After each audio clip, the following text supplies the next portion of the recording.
എല്ലാവർക്കും നമസ്കാരം. ഒരു ദുരൂഹ സാഹചര്യത്തിൽ പേര് സൂചിപ്പിക്കുന്ന പോലെ ഒരുപാട് ദുരൂഹതകളുള്ള ഒരു സിനിമ തന്നെയാണ്. പക്ഷേ ആ ദുരൂഹതകൾ സാധാരണ നമ്മുടെ മലയാളികളുടെ ദൈനംദിന സംഭാഷണത്തിൽ വരുന്ന ഒരു വാക്കാണ്, അല്ലെങ്കിൽ യൂസ് ചെയ്യുന്നൊരു വാക്കാണ് ദുരൂഹ സാഹചര്യം എന്നുള്ളത്.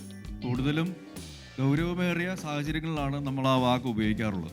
പക്ഷെ ഇതിൽ ഈ പടത്തിൽ ഈ ദുരൂഹ സാഹചര്യം എന്ന് പറയുമ്പോൾ അതിൽ ഗൗരവമേറിയ വിഷയത്തോടൊപ്പം തന്നെ നർമ്മവും അല്ലെങ്കിൽ ആക്ഷേപഹാസ്യവും, പിന്നെ പൊതുവേ നമ്മൾ കണ്ടിട്ടുള്ള രതീഷ് ബാലകൃഷ്ണ പൊതുവാൾ സിനിമകളിൽ നിന്നും എന്തെങ്കിലും വ്യത്യസ്തമായിട്ടുള്ള സാധനം ഉണ്ടെങ്കിൽ കുറച്ചുകൂടി ഒരു ആക്ഷൻ സീക്വൻസുകളും കൂടെ ഉള്ള ഒരു സിനിമയാണ് ഒരു ദുരൂഹ സാഹചര്യത്തിൽ. അപ്പോൾ അതുകൊണ്ട് ഗൗരവമേറിയ സിനിമ എന്നതിലപ്പുറം അതിനോട് ഒരു നമ്മുടെ സമൂഹത്തിലെ പല കാര്യങ്ങളും ആക്ഷേപഹാസ്യ രൂപത്തിൽ പറയുന്ന, നർമ്മത്തിൽ കലർന്ന് പറയുന്ന, കുറച്ചുകൂടി ഇമോഷണൽ കോഷ്യൻ്റുള്ള ആക്ഷൻ സീക്വൻസുകളുള്ള ഒരു സിനിമയാണ് ഒരു ദുരൂഹ സാഹചര്യത്തിൽ.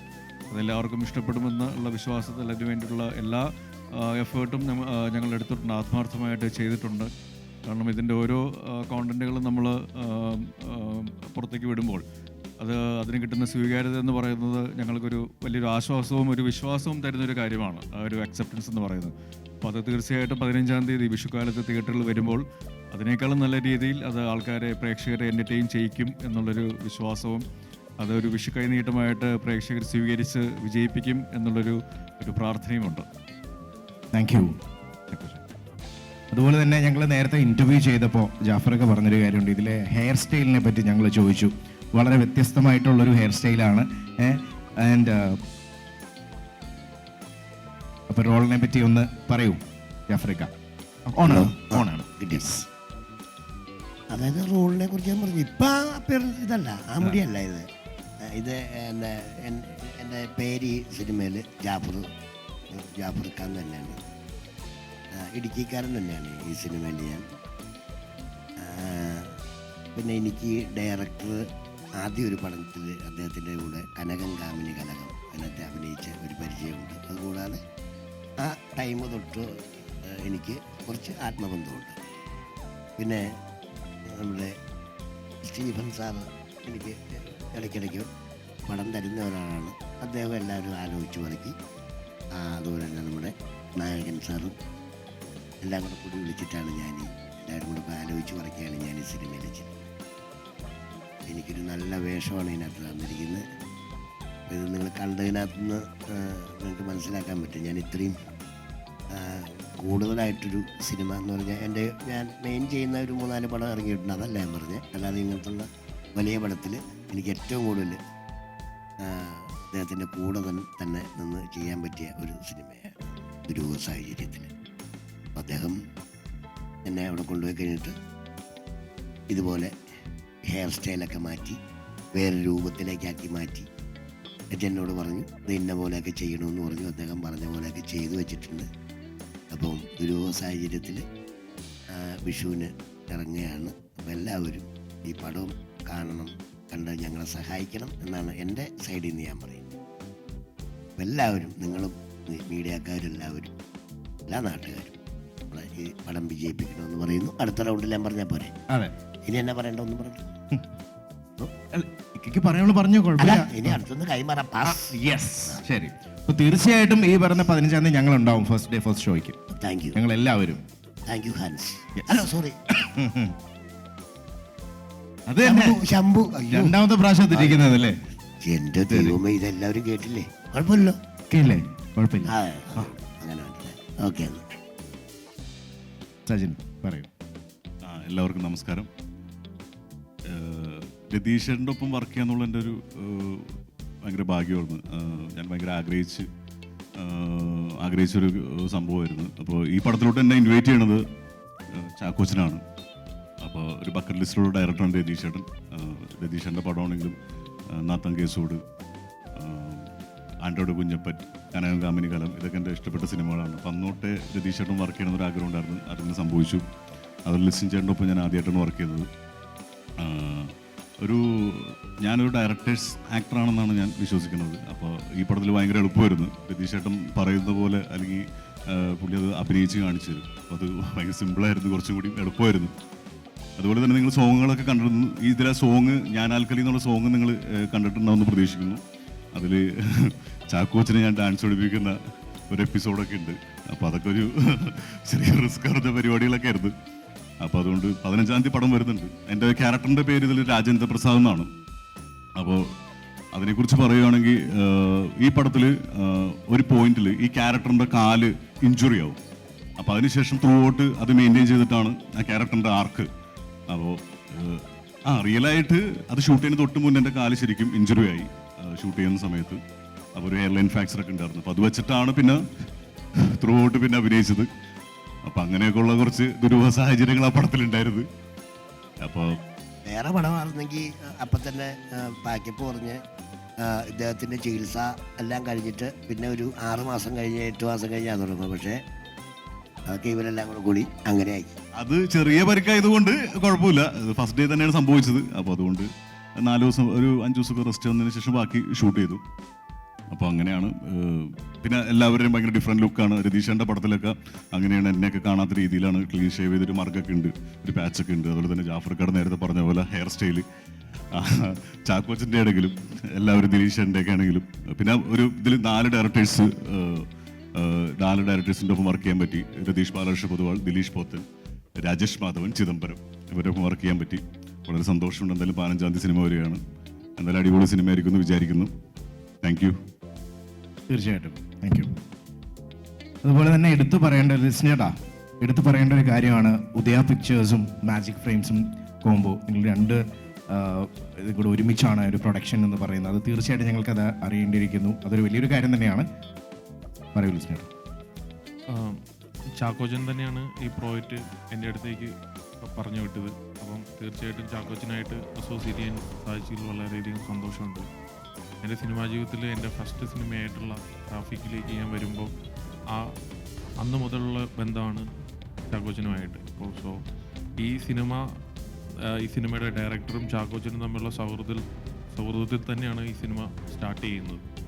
അപ്പോൾ അങ്ങനെ വന്ന സാഹചര്യത്തിൽ അപ്പോൾ ചാക്കോച്ചൻ അത് എൻ്റെ അടുത്തേക്ക് ഈ സബ്ജക്റ്റ് പറയുകയും ഈ പടം നമുക്ക് ഒരുമിച്ച് ചെയ്യാമെന്ന് പറയുകയും ചെയ്യുമായിരുന്നു. അപ്പം അത് വളരെയധികം സന്തോഷമുണ്ട്. ഒരു വളരെയധികം ഡിഫറെൻ്റ് ആയിട്ടുള്ളൊരു സിനിമയാണ്. കാരണം എല്ലാ ആർട്ടിസ്റ്റുകളുടെ ഒരു മാക്സിമം പെർഫോമൻസ് ഈ സിനിമയിൽ കാണാനായിട്ട് സാധിക്കും. ഇപ്പോൾ ചാക്കോച്ചനാണെങ്കിലും വളരെ ഡിഫറെൻ്റ് ആയിട്ടുള്ളൊരു, കഴിഞ്ഞ പടമാണെങ്കിലും ചാക്കോച്ചനും രതീഷും തമ്മിലുള്ളൊരു പടത്തിൽ ചാക്കോച്ചൻ്റെ ഒരു വേറിട്ട ഒരു ക്യാരക്ടറായിരുന്നു. അപ്പോൾ എന്ന് പറഞ്ഞ പോലെ ചാക്കോച്ചനായിക്കോട്ടെ, സജിനായിക്കോട്ടെ, ജാഫർ കെ ആയിക്കോട്ടെ, എല്ലാവരുടെയും ഒരു വേറിട്ട ഒരു പെർഫോമൻസ് ഈ സിനിമയിൽ നന്നായിട്ട് മാക്സിമം ആ ഡയറക്ടർ എടുത്തിട്ടുണ്ട്. പ്രേക്ഷകർക്ക് മുന്നിൽ കൊണ്ടുവരാനായിട്ട് സാധിക്കും. ഇപ്പോൾ വിഷു ദിനത്തിലാണ് ഈ സിനിമ റിലീസാവുന്നത്. അതായത് സിനിമയുടെ ഏറ്റവും നല്ലൊരു കാലഘട്ടത്തിൽ മാർച്ച് 18-ാം തീയതി മുതൽ സിനിമകൾ ഇഞ്ഞ് ഇറങ്ങിക്കഴിഞ്ഞാൽ എല്ലാ സിനിമകളും ഹിറ്റായിട്ട് പൊയ്ക്കൊണ്ടിട്ടിരിക്കുകയാണ്. അപ്പം ആ കൂടെ ഇപ്പോൾ ലാസ്റ്റ് മോഹിനിയാട്ടമായിക്കോട്ടെ, വാഴ 2 ആയിക്കോട്ടെ, എല്ലാം ഗംഭീര കളക്ഷനിൽ പോവുകയാണ്. ഇനി ടോവിനോയുടെ പടം ഇറങ്ങുന്നു, കൂടെ നമ്മൾ ഇറങ്ങുന്നു. അപ്പം വെക്കേഷൻ ടൈമാണ്. ഇപ്പോൾ സിനിമയ്ക്ക് വേണ്ടിയിട്ട് എല്ലാവരും കാത്തിരിക്കുന്ന ഒരു സമയം കൂടെയാണ്. അപ്പം ആ കാലഘട്ടത്തിൽ തന്നെ, അല്ലെങ്കിൽ ഈ വിഷു ദിനത്തിൽ തന്നെ ഈ സിനിമ കൊണ്ടിറക്കാൻ പറ്റുന്നത് വളരെ സന്തോഷമുള്ളൊരു കാര്യമാണ്. Thank you. ശരണ്യ നേരത്തെ ഇൻ്റർവ്യൂവിലും പറഞ്ഞൊരു കാര്യമുണ്ട്. അതായത് ഒരുപാട് ചാക്കോച്ചൻ്റെയൊക്കെ ഒരുപാട് സിനിമകൾ കാണുമ്പോഴൊക്കെ മൈൻഡിലുണ്ടായിരുന്നു I want to work with him എന്ന്, അല്ലെങ്കിൽ കൂടെ അഭിനയിക്കണം എന്നൊക്കെ. അത് ഇപ്പോൾ അത് ശരി, ആ ഒരു ഡ്രീം കം ട്രൂ വന്നപ്പോഴുള്ള ഒരു ഫീൽ എങ്ങനെ ഉണ്ടായിരുന്നു? എല്ലാവർക്കും നമസ്കാരം. ആക്ച്വലി ചാക്കോച്ചനെ നമ്മളെപ്പോഴും ആസ് ആൻ ഓഡിയൻസ് നമ്മളെപ്പോഴും കണ്ട് ആസ്വദിക്കുകയായിരുന്നു ചെയ്തുകൊണ്ടുണ്ടായിരുന്നത്. അപ്പോൾ we use to personally visually romanticise ചെയ്യും നമ്മുടെ സ്വന്തം ആളെന്നുള്ള രീതിയിലാണ് കൊണ്ടുപോയിക്കൊണ്ടിരുന്നത്. അപ്പോൾ ഓൾ ഓഫ് എ സഡൻ പെട്ടെന്നാണ് fortunately I got this opportunity to work with him. അപ്പോൾ ഫസ്റ്റ് ടൈം നേരിട്ട് കാണുമ്പോൾ ഭയങ്കര ദിസ് ഇസ് ടു ഫാസ്റ്റ് എന്നുള്ള രീതിയായിരുന്നു. എനിക്ക് തോന്നിയില്ല, ലൈക്ക് ഞാൻ പ്രിപ്പയർഡ് ആയിരുന്നു എനിക്ക് തോന്നിയില്ല. So I had to work hard and level up എന്നുള്ള സാധനം, so that I can not make mistake എന്നുള്ളൊരു സാധനം. ഞാൻ കുറച്ച് സ്ട്രിക്റ്റ് ആയിരുന്നു. ബട്ട് താങ്ക്ഫുള്ളി ചാക്കോച്ചൻ ഞാൻ വിചാരിച്ച പോലെ അല്ലായിരുന്നു, ഭയങ്കര സിമ്പിൾ ആൻഡ് കാമായിരുന്നു. ആൻഡ് ഞാനായിരുന്നു കൂടുതൽ നെർവസ്. ഇവൻ ദോ ആ മൂവിയിലെ എൻ്റെ ഞാൻ ചെയ്യുന്ന ക്യാരക്ടർ മിനി എന്ന് പറഞ്ഞാണ് എൻ്റെ പേര്. അപ്പോൾ ആ ക്യാരക്ടർ എന്ന് പറഞ്ഞാൽ മിനി കുറച്ചും കൂടി ഒരു സ്ട്രോങ് ആയിട്ടുള്ള ഒരു നേച്ചറാണ്. പക്ഷേ അതിന് വേണ്ടിയിട്ട് എൻ്റെ preparation, like I was working so hard so that I could make it easy എന്ന് എനിക്ക് തോന്നുന്നു. ഏതാ പൊതുവെ? ഇപ്പം ചാക്കോച്ചൻ ഇതുവരെ ചെയ്യാത്തതായിട്ടുള്ള എന്തൊക്കെ പുതിയ കാര്യങ്ങൾ ഈ സിനിമയിലുണ്ടാവും? അല്ല, ഇതിൽ ശരിക്കും രതീഷ് പൊതുവാൾ എന്നൊരു ഒരു ഡയറക്ടറിൻ്റെ ഒരു ക്രിയേറ്റീവ് സൈഡ് വളരെ ഡിഫറെൻ്റ് ആയിട്ടുള്ള രീതിയിൽ കാണാനായിട്ട് നമുക്ക് സാധിക്കും. ഇപ്പം എൻ്റെ കഥാപാത്രം മാത്രമല്ല, ഇതിലുള്ള എല്ലാവരുടെയും, ഇപ്പോൾ സജിൻ്റെ ഒരു അപ്പിയറൻസ് ആണെങ്കിലും, അല്ലെങ്കിൽ ദിലീഷിൻ്റെ ഒരു അപ്പിയറൻസ് ആണെങ്കിലും, ഈവൻ ജാഫ്രിക്കയുടെ അപ്പിയറൻസ് ആണെങ്കിലും, എല്ലാവരുടെയും അപ്പിയറൻസുകളിൽ തന്നെ കാതലായിട്ടുള്ള മാറ്റങ്ങൾ ഉണ്ടായിട്ടുണ്ട്. അതേപോലെ തന്നെ അവർ അവതരിപ്പിക്കുന്ന രീതികളിലാണെങ്കിലും, അവർ പെർഫോം ചെയ്യുന്ന രീതികളിലാണെങ്കിലും, അവരുടെ ഒരു ബോഡി ലാംഗ്വേജിലാണെങ്കിലും എല്ലാം ആ ഒരു വ്യത്യസ്തത കൊണ്ടുവരാനായിട്ട് ശ്രമിച്ചിട്ടുണ്ട്. ഇതിൽ സജിൻ്റെ ക്യാരക്ടർ ഒരു കെമിസ്ട്രി അധ്യാപകനാണ്. അപ്പോൾ അതിൽ സജിൻ സംസാരിക്കുന്ന കൂട്ടത്തിൽ തന്നെ ഇങ്ങനെ വായുവിൽ എഴുതും. സാധാരണ നമ്മൾ സാറുമാർ പഠിപ്പിക്കുമ്പോൾ എഴുതുന്ന പോലെ ഓരോ കാര്യങ്ങൾ പറയുമ്പോൾ പുള്ളി എഴുതും. അപ്പോൾ ഞാൻ രതീഷിനോട് ചോദിച്ചു, അത്രയ്ക്ക് അങ്ങ് വേണോ, അത്ര ഡീറ്റെയിലിംഗ് നമുക്ക് ആവശ്യമുണ്ടോ എന്ന് ഞാൻ ചോദിച്ചായിരുന്നു. അപ്പോൾ ഈ അടുത്ത് എൻ്റെ മദറിനിലോ, പ്രിയയുടെ അമ്മ വീട്ടിൽ വന്നപ്പോൾ പുള്ളിക്കാരി ബയോളജി ടീച്ചറായിരുന്നു. അപ്പോൾ ഞാൻ എന്തോ പുള്ളിക്കാരിയോട് സംസാരിക്കുന്നതിനിടയ്ക്ക് പുള്ളിക്കാരി ഉത്തരം പറയുന്നതിനിടയ്ക്ക് ഇങ്ങനെ എഴുതുന്നു. അതായത് മേശപ്പുറത്ത് അല്ലെങ്കിൽ പുള്ളിക്കാരുടെ മടിയിലൊക്കെ ഇങ്ങനെ എഴുതാറുണ്ട് സംസാരിക്കുന്ന കൂട്ടത്തിൽ. അപ്പോൾ അങ്ങനെ അത്രയും ഡീറ്റെയിൽഡായിട്ട് ഓരോ ക്യാരക്ടറിൻ്റെയും മാനറിസംസും ക്യാരക്ടറൈസേഷൻസിൻ്റെ ഓരോ ന്യൂവാൻസസും ഒക്കെ വളരെ ഡീറ്റെയിൽ ആയിട്ട് നോക്കുന്ന ഒരു ഡയറക്ടറാണ് രതീഷ് പൊതുവാൾ. അപ്പോൾ അത് എല്ലാ കഥാപാത്രങ്ങളിലും അങ്ങനത്തെ ഡീറ്റെയിലിങ്ങുകൾ, അല്ലെങ്കിൽ നമ്മൾ നമ്മുടെ ഡെയിലി ലൈഫിൽ കാണുന്ന ക്യാരക്ടേഴ്സിൻ്റെ, ആൾക്കാരുടെ ചെറിയ ചെറിയ ക്യാരക്ടറൈസേഷൻസ് പോലും നമ്മൾ കണ്ടിട്ടില്ലെങ്കിൽ പോലും അദ്ദേഹം കണ്ടിട്ടുണ്ട്. അത് വളരെ ഓർഗാനിക്കായിട്ട് ഈ സിനിമയിലെ കഥാപാത്രങ്ങളിലായിട്ട് കൊണ്ടുവരാനായിട്ട് ശ്രമിച്ചിട്ടുമുണ്ട്. അപ്പോൾ അങ്ങനത്തെ ഒരുപാട് ഇൻസിഡൻസ് ഇതിലുണ്ട്. പിന്നെ ദുരൂഹ സാഹചര്യം എന്ന് പറയുമ്പോൾ ഒരു ഗൗരവം എന്നുള്ളതിൻ്റെ അപ്പുറത്തേക്ക് വളരെ റിലേറ്റബിളായിട്ടുള്ള കുറേ സാഹചര്യങ്ങളുണ്ട്, അല്ലെങ്കിൽ കഥാപാത്രങ്ങളുണ്ട്. ഇതിൽ എൻ്റെ സേതു എന്ന് പറയുന്ന കഥാപാത്രം ഒരു ആരോഗ്യ മേഖലയിലെ ഒരു ഓഫീസ് ബോയാണ്, ഒരു ക്ലറിക്കൽ വർക്ക് ചെയ്യുന്ന ആളാണ്. പക്ഷേ പുള്ളി ചെയ്യാത്ത ജോലികളില്ല. പുള്ളിയെ എല്ലാ തരത്തിലും എല്ലാ ആൾക്കാരും ചൂഷണം ചെയ്യാറുണ്ട്. ജോലി സ്ഥലത്താണെങ്കിലും, സുഹൃത്തുക്കളാണെങ്കിലും, അല്ലെങ്കിൽ പരിചയക്കാരാണെങ്കിലും, ബന്ധുക്കളാണെങ്കിലും എല്ലാവരും ചൂഷണം ചെയ്യാറുണ്ട്. അപ്പം അങ്ങനെ ചൂഷണം ചെയ്യപ്പെടുന്ന ഒരു സൊസൈറ്റി, ഒരു മേഖലയിലുള്ള ഒരാളുടെ ഒരു സമൂഹത്തിലെ ഒരു സ്ട്രാറ്റയുടെ ഒരു റെപ്രസെൻറ്റേറ്റീവാണ് ചിലപ്പോൾ സേതു. അയാളുടെ ജീവിതത്തിലേക്ക് മറ്റു പലരും കടന്നു വരുമ്പോൾ, പ്രത്യേകിച്ച് സജിൻ ചെയ്യുന്ന രാജേന്ദ്ര പ്രസാദ് എന്ന ക്യാരക്ടർ കടന്നു വരുമ്പോൾ പിന്നീടുണ്ടാകുന്ന മാറ്റങ്ങൾ, അല്ലെങ്കിൽ മിനി എന്ന് പറയുന്ന ക്യാരക്ടർ, പുള്ളിക്കാരി വളരെ ബോൾഡായിട്ടുള്ള ക്യാരക്ടറാണ്. ആ നാട്ടിൽ നടക്കുന്ന ചെറിയ കാര്യങ്ങൾക്ക് വേണ്ടി, ജനങ്ങൾക്ക് വേണ്ടി പ്രതികരിക്കുന്ന ഒരു കഥാപാത്രമാണ്. ഇവരെ എല്ലാവരും എങ്ങനെയാണ് സേതുവിൻ്റെ ജീവിതത്തിൽ മാറ്റങ്ങൾ കൊണ്ടുവരുന്നത് എന്നുള്ളത് ഹാസ്യരൂപേണയും അല്ലെങ്കിൽ ആക്ഷേപഹാസ്യത്തിൻ്റെ രൂപത്തിലും കുറച്ച് ഇമോഷണലായിട്ടും കുറച്ച് ആക്ഷൻ ഓറിയൻ്റഡായിട്ടും പറഞ്ഞു പോകുന്നൊരു സിനിമയാണ് ഒരു ദുരൂഹ സാഹചര്യത്തിൽ. അതിൽ ഈ കഥാപാത്രങ്ങളെ വ്യത്യസ്തമായ രീതിയിൽ, അത് രസകരമായിട്ടുള്ള രീതിയിൽ, ഇമോഷണലായിട്ടുള്ള രീതിയിൽ അവതരിപ്പിക്കാനായിട്ട് രതീഷ് പൊതുവാൾ എന്ന സംവിധായകനും തിരക്കഥാകൃത്തിനും സാധിച്ചിട്ടുണ്ടെന്നാണ് ഞാൻ വിശ്വസിക്കുന്നത്.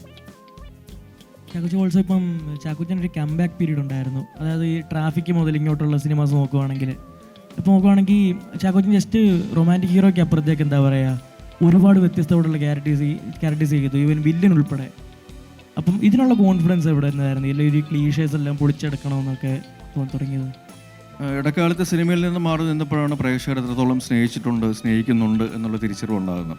അപ്പോൾ അത് തുടക്കകാലത്ത് സിനിമയെ സ്നേഹിക്കാതെ ആഗ്രഹിക്കാതെ വന്ന ഒരാളാണ് ഞാൻ. അത് കഴിഞ്ഞിട്ട് ആ സ്നേഹം, പ്രേക്ഷകർ എന്നോടുള്ള സ്നേഹം തിരിച്ചറിയുകയും അത് തിരിച്ചു കൊടുക്കുക എന്നുള്ളത് നല്ല കഥാപാത്രങ്ങളുടെയും സിനിമകളുടെയും ആവണം എന്നുള്ള തിരിച്ചറിവിൻ്റെ പുറത്താണ് വ്യത്യസ്തമായ കഥാപാത്രങ്ങൾക്ക് വേണ്ടിയുള്ള അന്വേഷണവും ശ്രമവും യാത്രയും തുടങ്ങിയത്.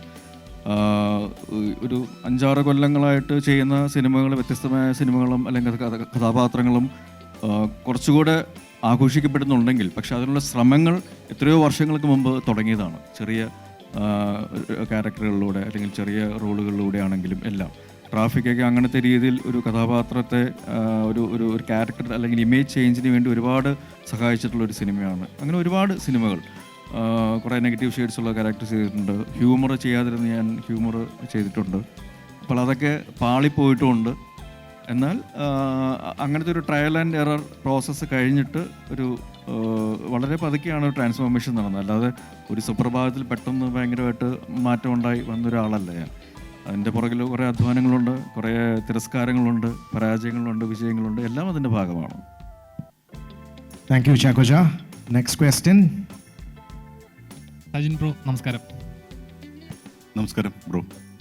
നിങ്ങളുടെ ഈ ട്രയോ കോംബോ, അതായത് ചേട്ടനായാലും ചാക്കോച്ചനായാലും ദിലീഷേട്ടനായാലും, അപ്പം എനിക്കൊന്ന് പടത്തിൽ ഒരു പോർഷൻ കഴിഞ്ഞാൽ നിങ്ങൾ 3 പേരും തമ്മിലുള്ള ഒരു കോമ്പിനേഷൻ ആയിരിക്കും പ്രേക്ഷകരെ കൂടുതൽ എക്സൈറ്റ് ചെയ്യിക്കുന്നത്, ത്രില്ല് ചെയ്യിക്കുന്നത്, ഇമോഷണൽ ആക്കുന്നത് ചെയ്യുന്നത് ട്രെയിലർ കാണുമ്പോൾ ഫീൽ ചെയ്യുന്നത്. അപ്പം 3 ടൈപ്പ് ആളുകളാണ്. ഇതെല്ലാം ഒരു കുടക്കീഴ് വരുമ്പോൾ ഉണ്ടാകുന്ന ഒരു റിസൾട്ട് ഉണ്ട്, ഒരു കെമിക്കൽ കോംബോ പോലെ വേറൊരു കോമ്പിനേഷൻ ആയിരിക്കും ഇത്. ഇതുവരെ പ്രേക്ഷകർ എക്സ്പീരിയൻസ് ചെയ്യാത്ത ഒരു എക്സ്പീരിയൻസ് ആവട്ടെ. അപ്പം ഇങ്ങനൊരു കോമ്പിനേഷൻ, ഇങ്ങനൊരു കഥ കേൾക്കുന്ന സമയത്ത് എങ്ങനെയാണ് ഫസ്റ്റ് മൈൻഡിൽ തോന്നി തന്നിരിക്കും, നമ്മൾ ഇതുവരെ കേട്ടിട്ടുള്ളൊരു കഥയാണോ, അത് പ്രേക്ഷകർക്ക് എന്തായിരിക്കും ഇതിൽ നിന്ന് കിട്ടുക എന്നൊരു തോട്ട് ഉണ്ടാവുമല്ലോ, എന്തായിരുന്നത്?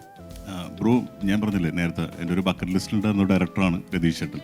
അപ്പോൾ എന്തെങ്കിലും പുള്ളിയായിട്ട് കൊളാബ് ചെയ്യാൻ പറ്റുന്നുള്ളൊരു ആഗ്രഹത്തിൽ നിൽക്കുമ്പോഴാണ് ഇങ്ങനൊരു ഓഫർ വരുന്നത്. അപ്പോൾ ചാക്കോച്ചൻ വിളിച്ചിട്ടാണ് ഞാൻ പിന്നെ പോയി കഥ കേൾക്കുന്നതും. അപ്പോൾ നമുക്ക് പ്രൂവ്ഡ് ആയിട്ടുള്ള ഡയറക്ടേഴ്സിനെ നമുക്ക് ഈ പറഞ്ഞ പോലെ കൂടുതൽ അതിലൊന്നും സ്ക്രിപ്റ്റ് വായിച്ചത് കൺവിൻസ് ആവേണ്ട ആവശ്യമൊന്നുമില്ല. ഞാൻ അങ്ങനത്തെ ഒരു ഓഫർ വന്നപ്പോൾ തന്നെ ഞാൻ ഓൾറെഡി ചെയ്യാം. പിന്നീട് സ്ക്രിപ്റ്റ് കേട്ടപ്പോൾ അതിലൊരു ലെയറും രതീഷേൻ്റെ ഒരു മീറ്റർ, ഒരു ക്യാരക്ടർ ആർക്ക്, ഞാൻ ഈ പറഞ്ഞ പോലെ ഇവരുടെ ഒരു ഫാമിലിയിലോട്ട് വന്ന് കയറിയിട്ടുള്ള ഒരു മൊമെൻറ്റ്സും ആ പാട്ട് കാണുമ്പോൾ മനസ്സിലാവും. ഞങ്ങൾ ഓൾറെഡി 3 പേരും ഷർട്ടില്ലാതെ കെട്ടിപ്പിടിച്ചിട്ടുള്ള ഒരു മൊമെൻറ്റ്സ് ഒക്കെ ഉണ്ട്. അത് കാണുമ്പോൾ കുറച്ചും കൂടി ആൾക്കാർക്ക് ഭയങ്കര അറ്റാച്ച്മെൻറ്റ്, ഭയങ്കര ഒരു ഫ്രഷ്നെസ്, ഒരു പുതുമ വരുന്നുണ്ട്, ഒരു വെൽക്കമിങ് ഫീലൊക്കെ വരുന്നുണ്ട് പടത്തിൽ. അപ്പോൾ അത് ഗ്രാജുവലി പിന്നെ എന്താ സംഭവിക്കണം എന്നുള്ള പടത്തിലുണ്ട്. അപ്പോൾ അങ്ങനെയാണ് ഫീൽ ചെയ്തത്. ഇപ്പോൾ ദിലീഷേൻ്റെ ഒപ്പം ഞാൻ ആദ്യമായിട്ടൊക്കെ വർക്ക് ചെയ്യുന്നതാണ്. ചാക്കോച്ചിൻ്റെ ഒപ്പം ചാവേറിന് ശേഷം വർക്ക് ചെയ്യുന്ന സിനിമയാണ്. അപ്പോൾ അങ്ങനെയൊക്കെ ആയിരുന്നു. നല്ലൊരു എക്സ്പീരിയൻസ് ആയിരുന്നു ബ്രോ. ഞാൻ പറഞ്ഞില്ലേ ഡയറക്ടേഴ്സ് ആക്ടറാണ് ഞാൻ. അപ്പോൾ ദിലീഷേട്ടനും വർക്ക് ചെയ്യുമ്പോൾ ജാഫർഖാൻ്റെ അടുത്ത് വന്നൊരു കാര്യമുണ്ട്. പൂജയുടെ സമയത്ത്, എടാ ഇതിൽ പേടിക്കേണ്ട കാര്യമൊന്നുമില്ല, സുഖമാണ്, ഡയറക്ടർ കാണിച്ചിട്ട് കണ്ട് അഭിനയിച്ചാൽ മതി. കാരണം ഇതിന് മുന്നേ ഒരു മറ്റേ കനകം കമ്പനി കലകത്തിലൊക്കെ അഭിനയിച്ചാരുടെ കൊണ്ട് ആ എക്സ്പീരിയൻസിൽ പറഞ്ഞാണ്. അപ്പം അങ്ങനെയാണ് രതീഷ് ചേട്ടൻ്റെ കൂടെ വർക്ക് ചെയ്തപ്പോൾ കിട്ടിയൊരു ഇത്. അല്ല, ചിദംബരം ആണെങ്കിലും ഞാൻ ജാനമ്മലിൽ ചിദംബരം ഡയറക്ട് ചെയ്ത പടത്തിൽ ഞാൻ അഭിനയിച്ചിട്ടുണ്ട്. പക്ഷെ ഇതിൽ ഒരുമിച്ച് ആർട്ടിസ്റ്റായിട്ട് ചെയ്യാൻ പറ്റി. അതുകൊണ്ട് എല്ലാം കൊണ്ടും അടിപൊളിയായിരുന്നു. വയനാടൊക്കെ ആയിരുന്നു ഷൂട്ട്. അപ്പോൾ എല്ലാവരും ഒരു ഫ്രണ്ട്സ് ആൻഡ് ഫാമിലിയൊക്കെ പോലെ തന്നെ നമ്മൾ ഒരുമിച്ച് കുറച്ച് ഡേയ്സ് ഒരുമിച്ചുണ്ടായിരുന്നു. ചെയ്യാൻ പറ്റി. ഒരു ഡിഫറെൻറ്റ് ഗെറ്റപ്പിൽ ഒക്കെ ചെയ്യാൻ പറ്റി. ഒരു ക്യാരക്ടറും അങ്ങനെ തന്നെ ആയിരിക്കും. എല്ലാവർക്കും പടം കാണുമ്പോൾ മനസ്സിലാവും. Thank you.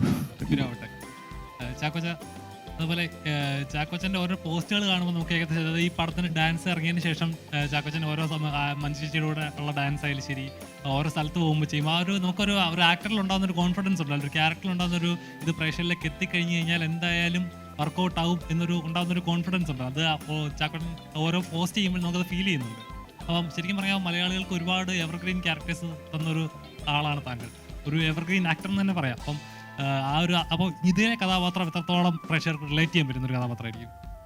ഇത് കോൺഫിഡൻസ് എന്നതിന് അപ്പുറം ഇതൊരു വിശ്വാസമാണ്. കാരണം നല്ല സിനിമകളെ മലയാള പ്രേക്ഷകർ ഏത് തരത്തിലുള്ള സിനിമകളാണെങ്കിലും സ്വീകരിക്കും, അല്ലെങ്കിൽ സ്വീകരിക്കുന്നുണ്ട് എന്നുള്ളതിൻ്റെ ഒരു വിശ്വാസമാണ് അതിന് ആസ്പദം.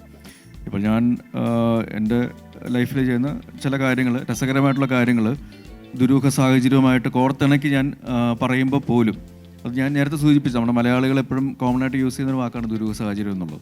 അപ്പോൾ അത് വളരെ രസകരമായിട്ട്, ഇച്ചിരി ക്വിക്കായിട്ട്, ഫണ്ണിയായിട്ട് ചെയ്യാൻ പറ്റുന്ന, കണക്ട് ചെയ്യാൻ പറ്റുന്ന സാഹചര്യങ്ങൾ എൻ്റെ ലൈഫിൽ ഉണ്ടായതുകൊണ്ടാണ് ഞാൻ അങ്ങനെ ചെയ്തതും അത് ആൾക്കാർക്ക് പെട്ടെന്ന് കണക്റ്റ് ആയതും അതുകൊണ്ട് തന്നെയാണ്. അത് ഞാൻ നേരത്തെ സൂചിപ്പിച്ച പോലെ ഇപ്പം ലിസ്റ്റിൽ തന്നെ പറഞ്ഞു, ഈ ഒരു സമയം എന്ന് പറയുന്നത് പല വലിയ സിനിമകൾ, മറ്റു പല സിനിമകളും റിലീസ് ചെയ്യാൻ ഭയപ്പെടുന്ന സമയത്ത് പോലും വലിയ സിനിമകൾ മലയാളത്തിൽ റിലീസ് ചെയ്യുകയും അത് വിജയിക്കുകയും ചെയ്യുന്ന ഒരു സാഹചര്യമാണ് ഇപ്പോൾ കണ്ടുകൊണ്ടിരിക്കുന്നത്. അത് നല്ല സിനിമകളായതുകൊണ്ടും അല്ലെങ്കിൽ ആൾക്കാരെ എൻ്റർടൈൻ ചെയ്യുന്ന സിനിമകളായതുകൊണ്ടുമാണ്. അപ്പോൾ ആ രീതിയിൽ നോക്കുമ്പോൾ തീർച്ചയായിട്ടും ഈ ഒരു വിഷുക്കാലം എന്ന് പറയുന്നത്, അല്ലെങ്കിൽ ഈ ഒരു അവധിക്കാലം എന്ന് പറയുന്നത് നല്ല സിനിമകളുമായിട്ട് വരുന്ന ആരെയും നിരാശപ്പെടുത്തില്ല മലയാള സിനിമ പ്രേക്ഷകർ എന്നുള്ള ഒരു വിശ്വാസത്തിൻ്റെയും കോൺഫിഡൻസിൻ്റെയും പുറത്താണ് ഒരു ദുരൂഹ സാഹചര്യം എന്നുള്ള സിനിമയുമായിട്ട് ഈ ടീം വരുന്നത്. ഇതിൽ എടുത്തു പറയേണ്ട 2-3 പേരുകൾ, ഒന്ന് ചിദംബരത്തിൻ്റെ കാര്യമാണ്, അങ്ങനെ എടുത്തു പറഞ്ഞില്ല. കാരണം ചിദംബരം എന്ന സംവിധായകൻ, മഞ്ഞുമൽ ബോയ്സിൻ്റെ സംവിധായകൻ, ആദ്യമായിട്ട് ഒരു ഫുൾ ലെങ്ത് ക്യാരക്ടർ ചെയ്യുന്ന ഒരു സിനിമയും കൂടിയാണ് ഒരു ദുരൂഹ സാഹചര്യത്തിൽ. അപ്പം അദ്ദേഹത്തെ ഇതുവരെ നമ്മൾ അങ്ങനെ ഒരു രീതിയിൽ, ഒരു അപ്പിയറൻസിലും ഒരു ഭാവത്തിലും നമ്മൾ കണ്ടിട്ടില്ല. അതിൻ്റെ ഒരു ഫ്രഷ്നെസ് ഈ സിനിമയിലുണ്ടാവും. അതേപോലെ തന്നെ സുധീഷ്, എൻ്റെ ആദ്യ സിനിമ മുതൽ ഒരുപാട് നല്ല സിനിമകളുടെ ഭാഗമായിട്ട് സഞ്ചരിച്ചിട്ടുള്ള ഒരു അഭിനേതാവാണ്, ഒരു സുഹൃത്താണ്. ഈ അടുത്ത കാലങ്ങളിൽ അദ്ദേഹം വ്യത്യസ്തമായ പല സിനിമകളും പല ക്യാരക്ടേഴ്സും ചെയ്യുന്നുണ്ട്. ഇപ്പോൾ വാഴ 2-ൽ തന്നെ ഒരു മനോഹരമായ വേഷം ചെയ്തിട്ടുണ്ട്. അപ്പോൾ സുധീഷിനെയും ഈ സിനിമയിൽ വളരെ ഡിഫറെൻ്റ് ആയിട്ടുള്ളൊരു രീതിയിൽ കാണാനായിട്ട് സാധിക്കും. അതേപോലെ ഇതിൻ്റെ ഗാനങ്ങളാണെങ്കിലും ഡോൺ വിൻസൻ്റാണ് മ്യൂസിക് ചെയ്തിരിക്കുന്നത്. വരികൾ ഇപ്പം ഞാൻ അലകിലി എന്ന ഗാനം രചിച്ചിരിക്കുന്നത് രതീഷ് തന്നെയാണ്. ഒരു കെമിസ്ട്രി ടീച്ചർക്ക് വേണ്ടി എന്ന് പറഞ്ഞാണ് ആ പാട്ട് തുടങ്ങുന്നത് തന്നെ. ശരിക്കും ഒരു കെമിസ്ട്രി അധ്യാപകൻ എൻ്റെ റൈറ്റ് സൈഡിലും ഒരു കെമിസ്ട്രി അധ്യാപികയാണ് എൻ്റെ ഇടതുവശത്തും ഇരിക്കുന്നത്. അപ്പം അങ്ങനത്തെ കുറച്ച് രസകരമായിട്ടുള്ള കോമ്പോസും കാര്യങ്ങളും ഇതിലുണ്ട്. പിന്നെ പുള്ളിയുടെ ചില റെഫറൻസുകളൊക്കെ ഭയങ്കര രസമാണ്. ഇതിൽ മിനി എന്നാണ് ശരണ്യെ അവതരിപ്പിക്കുന്ന കഥാപാത്രത്തിൻ്റെ പേര്. എൻ്റെ പേര് സേതു എന്നാണ്. ഒരു ഹീറോ ഹോണ്ട സ്പ്ലെൻഡർ ഉണ്ട്. ശരിക്കും ഈ സേതു എന്ന് പറയുന്ന സ്തുതിയും അല്ലെങ്കിൽ മിനി സ്പ്ലെൻഡർ എന്നൊക്കെ പറയുന്ന വളരെ രസകരമായിട്ടുള്ള അങ്ങനത്തെ ഒരു ചെറിയൊരു രണ്ടാം കാഴ്ചയിൽ അല്ലെങ്കിൽ മൂന്നാം കാഴ്ചയിലായിരിക്കും ചിലപ്പോൾ നമുക്കത് മനസ്സിലാവുന്നത്. ഇത് പറയാൻ കാരണം ഇത് ഷൂട്ട് ചെയ്യുന്ന സമയത്ത് എനിക്ക് മനസ്സിലായിട്ടില്ലായിരുന്നു. അതാണ് എൻ്റെ രസകരമായ കാര്യം. അപ്പോൾ ഇങ്ങനത്തെ ചില നമുക്ക് പെട്ടെന്ന് ആദ്യ കാഴ്ചയിൽ പെട്ടെന്ന് കിട്ടാത്ത ചില രസകരമായിട്ടുള്ള സംഭവങ്ങൾ, അല്ലെങ്കിൽ രസകരം മാത്രമല്ല വളരെ ഗൗരവമേറിയ വിഷയങ്ങൾ പോലും നമുക്ക് പിന്നീട് നമുക്ക് ഡീകോഡ് ചെയ്യാനായിട്ട് സാധിക്കുന്ന ഒരു സിനിമയും കൂടിയായിരിക്കും ഒരു ദുരൂഹ സാഹചര്യത്തിൽ. അപ്പം അങ്ങനെ നോക്കുമ്പോൾ ഇതുവരെ കാണാത്ത തരത്തിൽ കഥാപാത്രങ്ങളെ അല്ലെങ്കിൽ അഭിനേതാക്കളെ അവതരിപ്പിക്കാൻ സാധിക്കുകയും നമ്മളെ സാധാരണ ജീവിതത്തിൽ അല്ലെങ്കിൽ ദൈനംദിന ജീവിതത്തിൽ നടക്കുന്ന പല കാര്യങ്ങളും വേറൊരു ഡിഫറെൻറ്റ് പേഴ്സ്പെക്റ്റീവിൽ ആംഗിളിൽ അവതരിപ്പിക്കാൻ സാധിക്കുന്ന അല്ലെങ്കിൽ സാധിച്ചിട്ടുള്ള ഒരു സിനിമയാണെന്നുള്ള വിശ്വാസത്തിന് പുറത്താണ് ഒരു ദുരൂഹ സാഹചര്യവുമായിട്ട് വരുന്നത്. അപ്പോൾ അത് നല്ല സിനിമയുടെ ഗണത്തിൽ പെടും എന്നുള്ളൊരു വിശ്വാസത്തിന് പുറത്താണ് മാജിക് ഫ്രെയിംസും ഉദയ പിക്ചേഴ്സും അത് പ്രൊഡ്യൂസ് ചെയ്യാനായിട്ട് തീരുമാനിച്ചതും തിയേറ്ററിലേക്ക് വിഷു കൈനീട്ടമായിട്ട് കൊണ്ടുവരുന്നതും. അതേപോലെ തന്നെ ചാക്കോച്ചൻ്റെ പടങ്ങൾ ഇറങ്ങിയതിന് ശേഷം തന്നെ തൊട്ട് കുറേ പാട്രേറ്റ് വരുന്നു, തൊട്ട് മുമ്പിൽ പാട്രേറ്റും വരുന്നുണ്ട്. നേർക്ക് നേരെ ഒരു യുദ്ധം ഉണ്ടാവും? ഇല്ല, ഒരിക്കലും ഇല്ല. കാരണം അത് മെയ് 1-ാം തീയതിയാണ് പേട്രിയറ്റ് ഇപ്പം ഒഫീഷ്യൽ റിലീസ് കൺഫേം ചെയ്തിരിക്കുന്നത്. അത് വലിയ പെരുന്നാൾ, ഇതൊരു കുഞ്ഞു പെരുന്നാൾ, അത്രേ ഉള്ളൂ. രണ്ട് പെരുന്നാളും ഗംഭീരമാവട്ടെ. തീർച്ചയായിട്ടും. Thank you very much.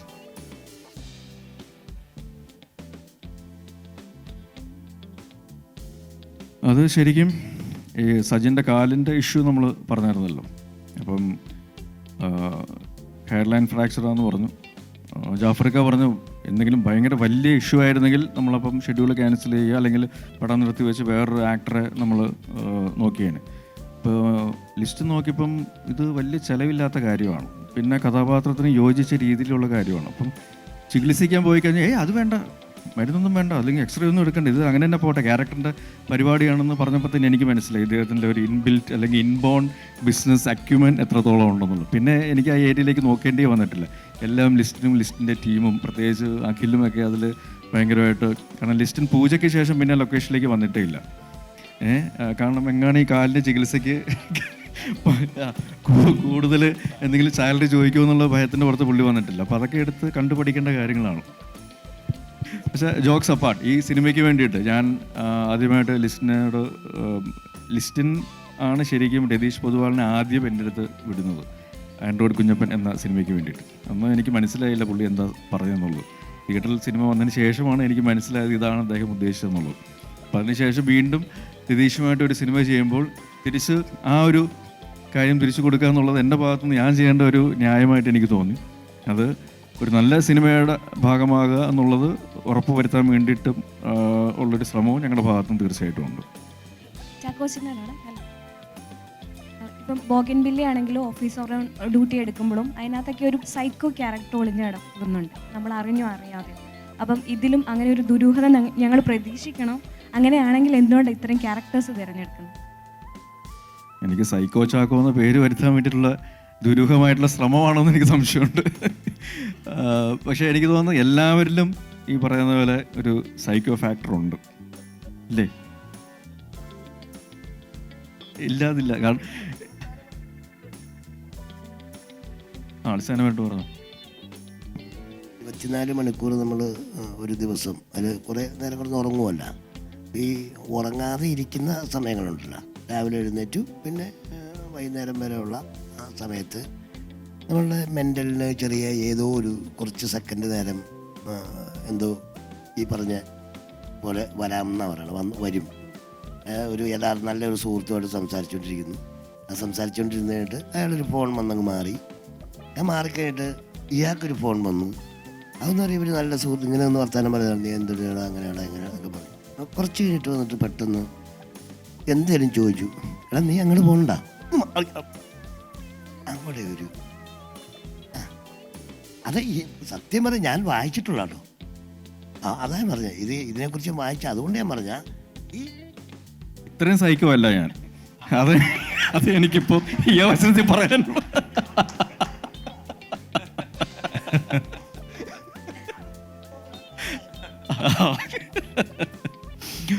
പക്ഷേ എനിക്ക് തോന്നിയിട്ടുള്ളത് ഓഫീസർ ഓൺ ഡ്യൂട്ടിയിലെ കഥാപാത്രം പ്രത്യേകിച്ച് അയാളുടെ ഒരു ഇമോഷണൽ ട്രോമ ഉണ്ട്. അപ്പോൾ അത് ആ ഒരു സീക്വൻസ് കണ്ടു കഴിഞ്ഞിട്ട് അതിനോട് റിലേറ്റ് ചെയ്ത ഒരുപാട് ആൾക്കാർ എന്നെ പേഴ്സണലി വിളിച്ച് സംസാരിച്ചിട്ടുണ്ട്. അപ്പം ഇടയ്ക്ക് കണ്ട സമയത്ത് എനിക്കും തോന്നിയിരുന്നു ഇയാൾ എന്ത് സൈക്കോ ആണെന്ന് എന്നുള്ളൊരു തോന്നലുണ്ട്. എല്ലാവരും നോട്ട് ചെയ്തോ? അപ്പം അത് ഇതിപ്പം ഈ സൈക്കോ എന്നതിനപ്പുറം അത് മനസ്സിൻ്റെ ഓരോരോ അവസ്ഥകളാണ്. അപ്പം അത് നമ്മൾ മനസ്സിലാക്കുക എന്നുള്ളതാണ് ഏറ്റവും ആദ്യമായി ചെയ്യേണ്ട കാര്യം. ഇപ്പം ഒരു ഡിസീസാണ്, ക്യാൻസർ പോലെ തന്നെ നമ്മൾ ട്രീറ്റ് ചെയ്യേണ്ട ഒരു രോഗം തന്നെയാണത്. അപ്പോൾ അത് മനസ്സിലാക്കുന്ന ഒരു സമൂഹം ഇപ്പോൾ ഉണ്ടായിട്ടുണ്ട്. അത് ചികിത്സിക്കുകയും അതിനുവേണ്ടി പണ്ടുണ്ടായിരുന്ന ഒരു ടാബും ഉണ്ട്. നമ്മൾ ചുമ്മാ ഒരു ഭ്രാന്തെന്ന് പറഞ്ഞ് അതിനെ അല്ലെങ്കിൽ വട്ടെന്ന് പറഞ്ഞ് നമ്മൾ എന്താ പറയുക, വളരെ കോമൺ ആയിട്ടുള്ളൊരു വേർഡ് ഉപയോഗിക്കുന്നതിനപ്പുറം ഇതിന് പല ഗ്രേഡുകളുണ്ട്, വേരിയൻറ്റുകളുണ്ട്.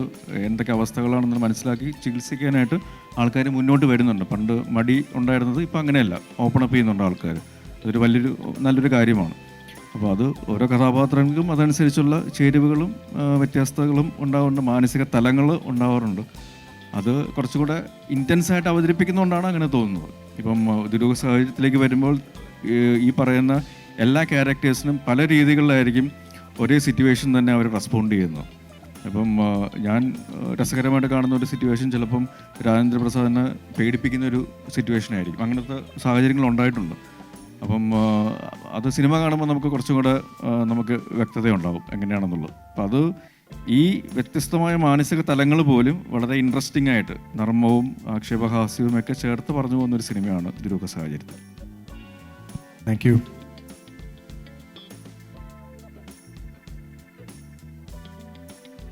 അതെ അതെ നല്ലൊരു എക്സ്പീരിയൻസ് ആയിരുന്നു.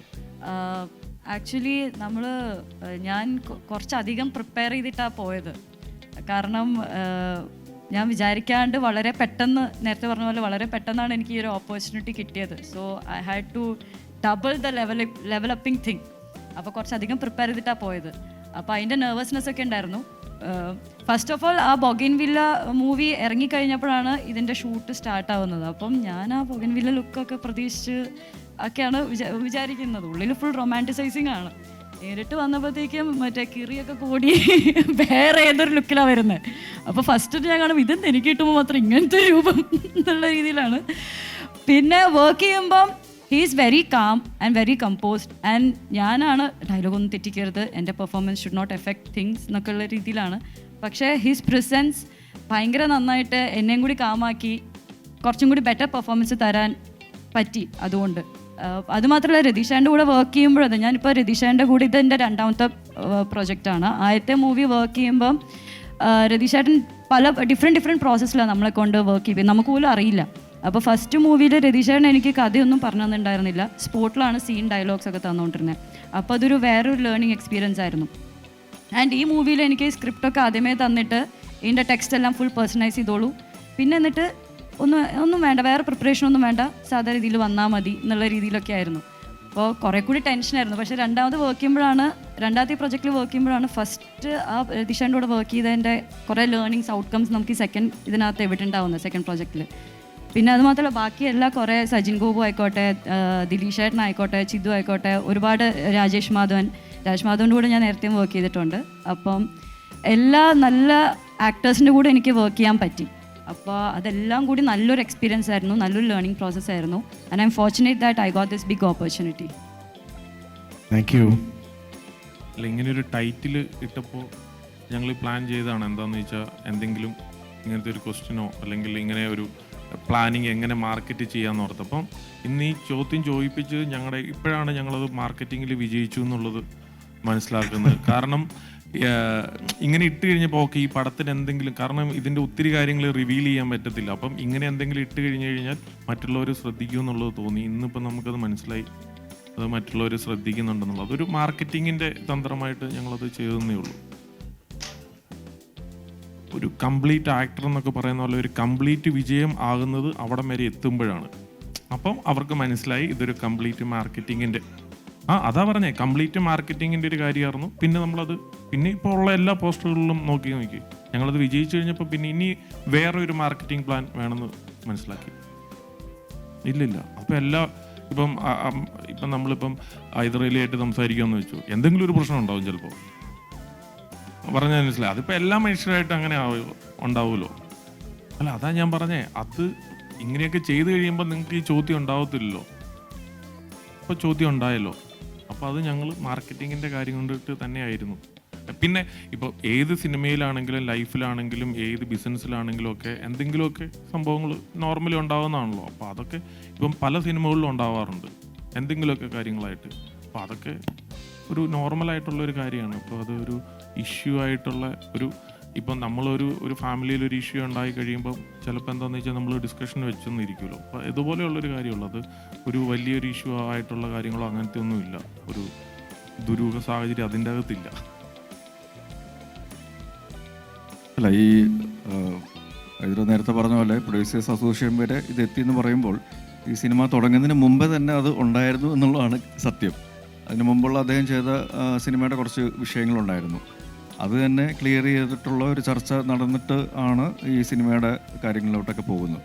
പിന്നെ ഈ പറഞ്ഞ പോലെ സിനിമയുടെ പേര് സൂചിപ്പിക്കുന്ന പോലെ തന്നെ കുറച്ച് ദുരൂഹതകളൊക്കെ ഈ സിനിമയിലുണ്ട്. അത് വളരെ വസ്തുതമായിട്ടുള്ള കാര്യമാണ്. ക്രിയേറ്റീവായിട്ട് ഡിഫറൻസുകൾ ഉണ്ടായിട്ടുണ്ടാവാം, പക്ഷെ അതൊക്കെ സിനിമയുടെ നന്മയ്ക്ക് വേണ്ടിയിട്ടുള്ളതാണ്. അതൊക്കെ ഒരു മേശയുടെ അപ്പുറത്ത് ഇപ്പുറത്ത് ഇരുന്ന് സംസാരിച്ച് ക്ലിയർ ചെയ്തിട്ടുള്ള കാര്യങ്ങളാണ്. അത് അറ്റ് ദ എൻഡ് ഒരു നല്ലൊരു സിനിമ, ഒരു എൻ്റർടൈനർ എന്നുള്ള രീതിയിൽ ഇത് തിയേറ്ററിലേക്ക് കൊണ്ടുവരാൻ വേണ്ടിയിട്ട് എല്ലാ ആൾക്കാരും, അത് ഡയറക്ടർ മുതൽ പ്രൊഡക്ഷനിലുള്ള ഏറ്റവും ജൂനിയറായിട്ടുള്ള അല്ലെങ്കിൽ എക്സ്പീരിയൻസ് കുറഞ്ഞിട്ടുള്ള ആൾക്കാർ വരെ ഇതിൻ്റെ കൂടെ ഉണ്ട് എന്നുള്ളതാണ് ഒരു ദുരൂഹതയും ഇല്ലാത്തൊരു കാര്യം എന്ന് പറയുന്നത്. വേറൊരു എക്സാമ്പിൾ ചുമ്മാ പറയുകയാണെങ്കിൽ, നമ്മൾ ഞാൻ അലക്കലി എന്നുള്ള സോങ് ആദ്യം റിലീസ് ചെയ്തപ്പോൾ ശരിക്കും അതിൽ മ്യൂസിക് ഡയറക്ടറിൻ്റെ പേരൊന്നും എഴുതിയിട്ടില്ല. അതെന്താ പറയുന്നത്? ഇല്ല, ഞാൻ പറഞ്ഞത് അങ്ങനത്തെ ഒരു സ്ട്രാറ്റജി നമ്മുടെ ഭാഗത്തുണ്ടായിരുന്നു എന്നുള്ളതാണ് സത്യം. പിന്നെ ഈ പറയുന്ന പോലെ ഒരു സിനിമ എന്ന് പറയുന്നത് ഒരു ക്രിയേറ്റീവായിട്ടുള്ള ഒരുപാട് പേരുടെ ഇൻപുട്ടുകൾ ചേർന്നിട്ടുള്ള ഒരു ക്രിയേറ്റീവ് സൈഡാണ്. അപ്പോൾ അത് എല്ലാവർക്കും അംഗീകരിക്കാവുന്ന രീതിയിലുള്ള ഒരു ഔട്ട്പുട്ട് എന്നുള്ള രീതിയിൽ കൊണ്ടുവരാനുള്ള ശ്രമങ്ങൾ ഉണ്ടാകുമ്പോൾ തീർച്ചയായിട്ടും ചില അഭിപ്രായ വ്യത്യാസങ്ങൾ ഉണ്ടാവാറുണ്ട്. പക്ഷേ അതിനപ്പുറത്തേക്ക് സിനിമ നന്നാവണം എന്നുള്ള ഒരു തീരുമാനത്തിൽ തന്നെയാണ് എല്ലാവരും ഉള്ളത്. അത് എല്ലാവരും എന്ന് പറയുമ്പോൾ രതീഷ് ബാലകൃഷ്ണ മുതൽ ഇതിൻ്റെ പ്രൊഡ്യൂസേഴ്സ് മുതൽ ഇതിൽ ആക്ട് ചെയ്ത ആൾക്കാർ മുതൽ ഇതിൻ്റെ ടെക്നിക്കൽ സൈഡിലുള്ള ആൾക്കാർ മുതൽ പ്രൊഡക്ഷൻ സൈഡിലുള്ള എല്ലാവരും ഉൾപ്പെടെ. സോ അതിൽ യാതൊരു ദുരൂഹതയുമില്ല. അതുകൊണ്ട് തന്നെയാണ് സന്തോഷത്തോടു കൂടി ഈ ഒരു വിഷുക്കാലത്ത് ദുരൂഹ സാഹചര്യം ഇങ്ങനത്തെ ഒരു രീതിയിൽ, കാരണം ഇതുവരെ നമ്മൾ വിട്ടിട്ടുള്ള എല്ലാ കോണ്ടന്റുകളും ഇരുകൈ നീട്ടി പ്രേക്ഷകർ സ്വീകരിച്ചിട്ടുണ്ട് അല്ലെങ്കിൽ അക്സെപ്റ്റ് ചെയ്തിട്ടുണ്ട്. ഏതൊക്കെ രീതിയിലാണ് അത് സ്വീകരിക്കേണ്ടത് എന്നുള്ള ഒരു മൈൻഡ് സെറ്റിൽ. അപ്പോൾ ആ ഒരു മൈൻഡ് സെറ്റിലൂടെ സിനിമ വന്ന് കണ്ടു കഴിഞ്ഞാൽ അവർ എൻ്റർടൈൻഡ് ആകും എന്നുള്ളൊരു വിശ്വാസമുണ്ട്. ഡയറക്ടറും ഇല്ല, എഡിറ്ററും ഇല്ല, മ്യൂസിക് ഡയറക്ടറും ഇല്ല, DOP ഇല്ല, ശരിക്കും ചിദംബരവും ഇല്ല, ദിലീഷ് പോത്തനും ഇല്ല, അങ്ങനെ കുറേ പേരില്ല. ഇത് നമ്മൾ ഇതിൻ്റെ ഒരു റിലീസ് ഡേറ്റ് എന്ന് പറയുന്നത് ആദ്യം ഏപ്രിൽ 2 എന്നുള്ള രീതിയിൽ തീരുമാനിച്ചിരുന്നതാണ്. പെട്ടെന്നത് മാറി ഏപ്രിൽ 10 അത് മാറി ഏപ്രിൽ 15. അപ്പോൾ അതുകൊണ്ട് തന്നെ ഇതിൻ്റെ ടെക്നിക്കൽ കാര്യങ്ങളും സൈഡേ നടക്കുന്നുണ്ട്. അപ്പോൾ അതിൻ്റെ കാര്യങ്ങൾ നടക്കുന്നുണ്ട്. അത് ഇപ്പം ഇപ്പോഴത്തെ ഈ ടീസറിൻ്റെ ഔട്ട് പോലും നമ്മൾ അടുത്ത ലാസ്റ്റ് മിനിറ്റാണ് നമുക്ക് ഔട്ട് ചെയ്യാനായിട്ട് സാധിച്ചത്. അപ്പോൾ അതിൻ്റെ ടെക്നിക്കൽ കാര്യങ്ങളൊക്കെ സൈഡിൽ നടക്കുന്നുണ്ട്. ടെക്നീഷ്യൻസ്, സോ അവർ ലൈം ലൈറ്റിലേക്ക് വരാനായിട്ട് ചിലപ്പോൾ അവർക്ക് മടിയുണ്ടാവാം അല്ലെങ്കിൽ താല്പര്യമില്ല. അവരുടെ ജോലി അല്ലെങ്കിൽ അവരുടെ ഔട്ട്പുട്ട് റിസൾട്ടാണ് അവരുടെ ജോലിയാണ് അവരെ ലൈം ലൈറ്റിലേക്ക് കൊണ്ടുവരുന്നത്. സോ ഇതിൽ രതീഷിൻ്റെ കൂടെ 3ാമത്തെ സിനിമയാണ് എൻ്റെ. ആദ്യത്തെ സിനിമ എന്നാത്താൻ കേസുകൾ, 2ാമത്തെ സിനിമ ഞാൻ നായകനല്ല, പക്ഷേ അതിൽ ഞാൻ പോയി അഭിനയിച്ചു. അത് ഞാൻ 1 രൂപ പോലും മേടിക്കാതെയാണ് ഞാൻ ആ സിനിമയിൽ അഭിനയിച്ചിട്ടുള്ളത്. അത് അദ്ദേഹമായിട്ടുള്ളൊരു ബന്ധത്തിൻ്റെ പുറത്താണ്. അങ്ങനെ ചെയ്തൊരു വ്യക്തിയാണ്. അതിനുശേഷം അദ്ദേഹം ഇതിനു മുമ്പ് ചെയ്ത സിനിമ വൻ പരാജയമായപ്പോൾ പോലും ഈ ഒരു പ്രോജക്റ്റുമായിട്ട് മുന്നോട്ട് വന്നപ്പോൾ ഞാനത് ഏറ്റെടുക്കാനായിട്ട് മുന്നോട്ട് വന്നിട്ടുണ്ടെങ്കിൽ അത് ആ ബന്ധത്തിൻ്റെ പുറത്തുണ്ടായിട്ടുള്ള കാര്യമാണ്, അല്ലെങ്കിൽ ആസ് എ ക്രിയേറ്ററിൽ പുള്ളിയിലുള്ള ഒരു വിശ്വാസത്തിൻ്റെ പുറത്ത് ഉണ്ടായിട്ടുള്ള കാര്യമാണ്. അത് തന്നെയാണ് ഇപ്പോഴും കണ്ടിന്യൂ ചെയ്യുന്നത്. അപ്പം അതിൽ പുള്ളി ലൈം ലൈറ്റിലുണ്ടോ കൂടെയുണ്ടോ എന്നതിനപ്പുറം ഈ സിനിമ സംഭവിച്ചിട്ടുണ്ട് എന്നുള്ളതാണ് ഏറ്റവും വലിയ കാര്യം. അതിനുവേണ്ടി അദ്ദേഹമാണെങ്കിലും ഞാനാണെങ്കിലും ലിസ്റ്റിനാണെങ്കിലും എല്ലാവരും ഒറ്റക്കെട്ടായിട്ട് കൂടെ ഇരിക്കുന്നവരാണെങ്കിൽ എല്ലാവരും ഒറ്റക്കെട്ടായിട്ട് കൂടെ നിന്നിട്ടുള്ളൂ എന്നുള്ളതാണ് സത്യം. സോ അത് സിനിമ സംസാരിക്കട്ടെ എന്നാണ് എനിക്ക് പറയാനുള്ളത്. ചാക്കോച്ച ഇപ്പോൾ അത് ആ ഒരു ക്വസ്റ്റിന് മീൻസ് ആ ഒരു ആൻസറായിട്ട് റിലേറ്റ് ചെയ്തൊരു ക്വസ്റ്റ്യൻ ചോദിക്കുകയാണ്. ഇതിപ്പോൾ എന്നത്താം കേസ് കൂടുതലെ ക്യാരക്ടർ നോക്കിക്കഴിഞ്ഞാൽ ചാക്കോച്ചൻ്റെ കരിയറിലെ തന്നെ വൺ ഓഫ് ദ ബെസ്റ്റ് ക്യാരക്ടറാണ്. ഇപ്പം നമുക്ക് അടക്കം മെൻഷൻ ചെയ്തിട്ടുണ്ട് ആ ഒരു ക്യാരക്ടറിനെ പറ്റി. അപ്പോൾ അതേ ഒരു ഡയറക്ടർ ലീഡ് റോളും കൊണ്ട് വേറൊരു കഥയായിട്ട് വരുമ്പം ആർക്കാണെങ്കിലും കുറച്ചുകൂടെ എന്തൂസിയാസം അല്ലെങ്കിൽ കുറച്ചുകൂടെ സ്പെഷ്യൽ ആയിരിക്കും. ലൈക്ക് നമ്മളെ കൊണ്ട് അത് ചെയ്യിപ്പിക്കുക അല്ലെങ്കിൽ നമുക്ക് കുറച്ചുകൂടെ ചെയ്യാൻ കഴിയും എന്നുള്ളൊരു വിശ്വാസം തോന്നുന്നില്ല. അപ്പോൾ ഈ ഒരു സിനിമയിൽ വരുമ്പോൾ ആ ഒരു കഥാപാത്രമായിട്ട് മാറുമ്പോൾ എത്രത്തോളം പ്രതീക്ഷ ഉണ്ടായിരുന്നു, ചെയ്ത് കഴിഞ്ഞപ്പോഴും എങ്ങനെയുണ്ട് കണ്ടിട്ട്? ഞാൻ വളരെ എക്സൈറ്റഡ് ആയിരുന്നു. കാരണം സേതു എന്ന കഥാപാത്രം എന്നിലേക്ക് വരുമ്പോൾ അത് എൻ്റെ അടുത്ത് പറയുമ്പോൾ ഞാൻ കണ്ടതിൽ നിന്നും എത്രയോ വ്യത്യസ്തമായ അല്ലെങ്കിൽ മറ്റൊരു രീതിയിലാണ് രതീഷ് അതിനെ കൺസീവ് ചെയ്തിരിക്കുന്നത്, അല്ലെങ്കിൽ അത് എന്നെ കൊണ്ട് ചെയ്യിച്ചിരിക്കുന്നത്. രൂപത്തിലാണെങ്കിലും ഭാവത്തിലാണെങ്കിലും ഒരു ബോഡി ലാംഗ്വേജിലാണെങ്കിലും എല്ലാം ആ ഒരു വ്യത്യസ്തത കൊണ്ടുവരാനായിട്ട് രതീഷിന് കഴിഞ്ഞിട്ടുണ്ട്. ഞാൻ നേരത്തെ സൂചിപ്പിച്ച പോലെ ഒരു ഒരു ഒരു ഒരു ആക്ടറെ അത് എന്നത്താം കേസ് കൂടുതൽ വളരെ വ്യക്തമായിട്ട് നമുക്കറിയാം. ഞാനും 1-2 പേരും അല്ലാതെ ബാക്കിയെല്ലാം പുതിയ ആൾക്കാരായിരുന്നു. ക്യാമറയുടെ മുമ്പിൽ നിന്ന് പരിചയമില്ലാത്ത ആൾക്കാരായിരുന്നു കൂടുതൽ. അവരെ എല്ലാവരെയും വളരെ നാച്ചുറലായിട്ട് ഒരു കഥാപാത്രമായി മാറുന്ന രീതിയിൽ അവതരിപ്പിക്കാനായിട്ട് സാധിച്ചിട്ടുണ്ടെങ്കിൽ അത് രതീഷ് പൊതുവാൾ എന്ന ഒരു ക്രിയേറ്ററിൻ്റെ മിടുക്ക് തന്നെയാണ്. അപ്പോൾ അത് എക്സ്പീരിയൻസ്ഡ് ആയിട്ടുള്ള ആൾക്കാരെ കൈ കിട്ടുമ്പോൾ അതിൻ്റെ ഒരു വെയിറ്റേജ് കൂടും എന്ന് ഞാൻ വിശ്വസിക്കുന്നു. അത് ദിലീഷിൻ്റെ ഒരു അപ്പിയറൻസിൻ്റെ കാര്യത്തിൽ നോക്കുകയാണെങ്കിലും സജിൻ്റെ കാര്യത്തിലാണെങ്കിലും ജാഫറിൻ്റെ ആണെങ്കിലും ശരണ്യയുടെ ആണെങ്കിലും സുധീഷിൻ്റെ ആണെങ്കിലും എൻ്റെ ആണെങ്കിലും എല്ലാം ആ രീതിയിൽ ആ കഥാപാത്രങ്ങളുടെ വേറൊരു ടോൺ അല്ലെങ്കിൽ ഇതുവരെ കാണാത്ത രീതിയിലുള്ളൊരു ഒരു ഒരു മാജിക്ക് നമുക്കതിൽ കാണാനായിട്ട് സാധിക്കും. ഫണ്ണി ക്വസ്റ്റ്യൻ ഫണ്ണല്ലെങ്കിലും ഇപ്പം സാധാരണക്കാരനായിട്ടുള്ളൊരു കഥാപാത്രമാണ് ഈ ഒരു സിനിമയിൽ ടീസർ കണ്ടപ്പോൾ ഫസ്റ്റ് കണ്ടപ്പോൾ നമ്മൾ പ്രതീക്ഷിച്ചത്. പക്ഷേ എൻഡിലേക്ക് വന്നു കഴിഞ്ഞപ്പോൾ വെട്ടിയും പുകയും അങ്ങനത്തെ ഒരു പരിപാടിയിലേക്ക് മാറുന്നു. അപ്പോൾ എത്രത്തോളം വെടിവെപ്പ് കാര്യങ്ങളൊക്കെ ഇതിനകത്ത് ചെയ്തിട്ടുണ്ട്, അല്ലെങ്കിൽ എത്രത്തോളം സാറ്റിസ്ഫൈഡ് ആണ് ആ ഒരു കാര്യത്തിൽ? അല്ല, സിനിമയ്ക്ക് ആവശ്യമായിട്ടുള്ള ആക്ഷൻ സീക്വൻസുകൾ മാത്രമേ ഉള്ളൂ. ഇതുവരെ നമ്മൾ രതീഷ് പൊതുവാൾ സിനിമകൾ കണ്ടിട്ടില്ലാത്ത ഒരു എക്സ്ട്രാ എന്തെങ്കിലും ഉണ്ടെങ്കിൽ അത് ഈ ആക്ഷൻ സീക്വൻസുകളാണ്. മറ്റത് സോഷ്യൽ സറ്റയർ ആണെങ്കിലും ഇമോഷണൽ സൈഡാണെങ്കിലും തമാശകളാണെങ്കിലും സമൂഹത്തിലുള്ള പല ഇഷ്യൂസ് ആണെങ്കിലും അതെല്ലാം ആൻസർ ചെയ്ത് കേറ്റർ ചെയ്ത് പോകുന്നുണ്ട്. അതിനപ്പുറത്തേക്ക് ഒരു ആക്ഷൻ്റെ ഒരു സീക്വൻസോടുകൂടി ഈ കഥയ്ക്ക് അനുയോജ്യമായ രീതിയിൽ പ്ലേസ് ചെയ്തിട്ടുണ്ട്. അല്ലാതെ ഭയങ്കര ഒരു സൂപ്പർ ഹീറോ മാച്ചോ പരിപാടി അങ്ങനെയൊന്നുമില്ല. സജിൻ ചേട്ടാ, ഇപ്പം ഇന്ന് നോക്കിക്കഴിഞ്ഞാൽ ആവേശം ഇറങ്ങിയിട്ട് 2 വർഷമായി. ഇപ്പം ആവേശത്തിലെ കാര്യം പറയുകയാണെങ്കിൽ ചില സ്ഥലങ്ങളിലൊക്കെ ഫാഫേനേക്കാളിലും ചേട്ടൻ സ്കോർ ചെയ്തിട്ടുള്ളതായിട്ട് ഓഡിയൻസ് പറഞ്ഞിട്ടുണ്ട്. അപ്പോൾ ഇതിലേക്ക് വരുമ്പോൾ ഇപ്പോൾ ആക്ഷൻ സീക്വൻസ് ഇതിന് മുൻപ് ചെയ്ത് എക്സ്പീരിയൻസ് ഉള്ള ഒരാളാണ്. അപ്പം ഇതിൽ ഏതെങ്കിലും സമയത്ത് അല്ലെങ്കിൽ ഏതെങ്കിലും ഒരു സീനിൽ ചാക്കോച്ചനെ സ്കോർ ചെയ്യാൻ സാധിച്ചിട്ടുണ്ടോ, അല്ലെങ്കിൽ ആക്ഷനൊക്കെ ചെയ്യുമ്പോൾ എങ്ങനെ ഉണ്ടായിരുന്നു? ഇതിൽ എനിക്ക് വലിയ രീതിയിൽ ആക്ഷൻ സീക്വൻസുകളില്ലെന്ന് വിചാരിക്കുന്നു. ചാക്കോച്ചനെ ഞാൻ സ്കോർ ചെയ്ത് വിചാരിക്കുന്നത് ചാക്കോച്ചനെ ഡാൻസ് പഠിപ്പിക്കുന്ന സീനുണ്ട്. അതിൽ ചാക്കോച്ചന് ഡാൻസ് അറിയാൻ പാടാത്തൊരു ക്യാരക്ടർ ആയതുകൊണ്ട് ഞാൻ അതിൽ സ്കോർ ചെയ്ത് അങ്ങനെ ഞാൻ പഠിപ്പിക്കുന്നു ചാക്കോച്ചനെ. ഞാനൊരു 3 ദിവസം 2 ദിവസമൊക്കെ എടുത്തിട്ട് ഞാൻ ഡാൻസ് പഠിക്കുന്നു. ആ സമയത്ത് സ്പോട്ടിൽ വന്ന് ചാക്കോച്ചനത് കാണുന്നു, ചാക്കോച്ചൻ അപ്പം തന്നെ ചെയ്യുന്നു. അപ്പോൾ അതുകൊണ്ട് അവിടെ മാത്രം എനിക്ക് സ്കോർ ചെയ്ത പോലെ തോന്നി. എല്ലാ വിധത്തിലും ഓക്കെ ആയിരുന്നു ബ്രോ. ഇതാണ് ഞാൻ പറഞ്ഞത്, ഒരു ഫണ്ണിയായിട്ട് എടുക്കണം. അപ്പം അങ്ങനെ അതുപോലെ ജാഫർ ഇടുക്കിയിലുള്ള ഒരാൾ ആണ് ഇദ്ദേഹം. ഈ കാസറ്റ് റെക്കോർഡിംഗ് ഒക്കെ ഇല്ല, പഴയ ഡെക്കിൽ നിന്ന് ഡെക്കിലേക്ക് പകർത്തുന്ന ഒരു പരിപാടിയൊക്കെ ഇല്ലായിരുന്നു പണ്ട്. ഇതിനകത്ത് കുറേ പിള്ളേർക്കൊക്കെ അത് അറിയാൻ പാടില്ലായിരിക്കും, നമുക്കൊക്കെ അറിയാൻ പാടില്ല. നമ്മുടെ കാലഘട്ടത്തിലുണ്ട്. അവിടെ നിന്ന് എല്ലാം കെട്ടുകളൊക്കെ ആയിട്ട് പോയി നേരെ വയനാട്ടിൽ ചെന്ന് ഇദ്ദേഹത്തിൻ്റെ വീടിൻ്റെ തട്ടുമ്പുറത്ത് ഇതെല്ലാം പഴയ സാധനം കൊണ്ടിട്ട് വെച്ച് പുള്ളിയുടെ കൂടെ പുള്ളിയെ സഹായിക്കാനും ഒക്കെ ആയിട്ട് നിൽക്കുന്ന ഒരാളായിട്ടാണ് ഇതിനകത്ത്. ഇടുക്കിക്കാരനാണ്. നമ്പാൻ ആലുവക്കാരനായിട്ടാണ് പടത്തിൽ അഭിനയിക്കുന്നത്. പിന്നെ ശരണ്യ ഹരിയാനക്കാരി ആരാ, ഏതെങ്കിലും പേര് പറയാം, അല്ലെങ്കിൽ ചോദ്യം വരും. തോൽപ്പട്ടി. ഞാനാദ്യം തീപ്പട്ടിന്ന് കേട്ടു, പക്ഷേ തോൽപ്പട്ടി. എന്താണേലും പല സ്ഥലങ്ങളിൽ നിന്നും വന്ന് ചോദിക്കുന്നത്. ഇപ്പം സാറിന് ജ്യേഷ്ഠനായിട്ടാണ് നമ്മുടെ ദിലീഷ് പോത്തൻ സാറ് അഭിനയിക്കുന്നത്.